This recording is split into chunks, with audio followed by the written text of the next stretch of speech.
ഹൈദരാബാദ് ജ്യൂസിലേക്ക് എല്ലാവർക്കും ഒരിക്കൽ കൂടി സ്വാഗതം. ഇന്നത്തെ വീഡിയോയിൽ ഉണ്ടാക്കി കാണിക്കാൻ വേണ്ടി പോകുന്നത് നല്ലൊരു ബോണ്ടയുടെ റെസിപ്പിയാണ്. ഇത് നമ്മുടെ റോബസ്റ്റ പഴം കൊണ്ടുള്ള ബോണ്ടയാണ്. റോബസ്റ്റ പഴം ഒരുപാട് പഴുത്തു പോയാൽ കളയേണ്ട ആവശ്യമില്ല.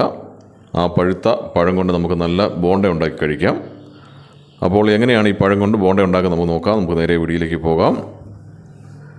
ഇതുപോലത്തെ നല്ലതുപോലെ പഴുത്ത പഴം ആണ് നമുക്ക് ആവശ്യമുള്ളത്. ഇത് കളയേണ്ട ആവശ്യമില്ല.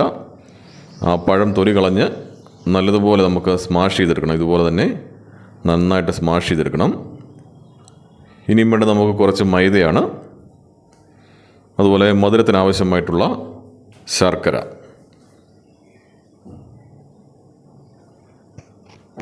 കുറച്ച് സോഡാപ്പൊടി.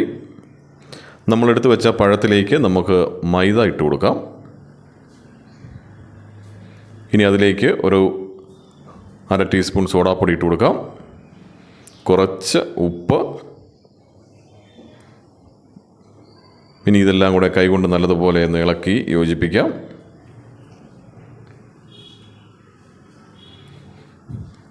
ഇനി ഇതിലേക്ക് നമുക്ക് ചിരണ്ടി വെച്ച ശർക്കര ചേർത്ത് കൊടുക്കാം. ശർക്കര ഉരുക്കേണ്ട ആവശ്യമില്ല, ഇതുപോലെ ചിരണ്ടി എടുത്താൽ മതിയാവും. നല്ലതായിട്ട് നമ്മൾ കുഴച്ച് വെച്ചു.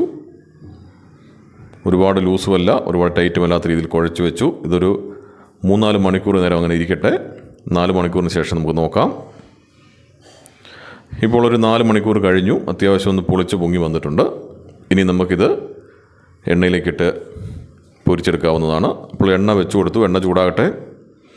ചൂടായി കഴിയുമ്പോൾ നമുക്കിതിലേക്ക് കുറേശ്ശെ കൈകൊണ്ടോ സ്പൂൺ കൊണ്ടോ നമുക്കിടാവുന്നതാണ്.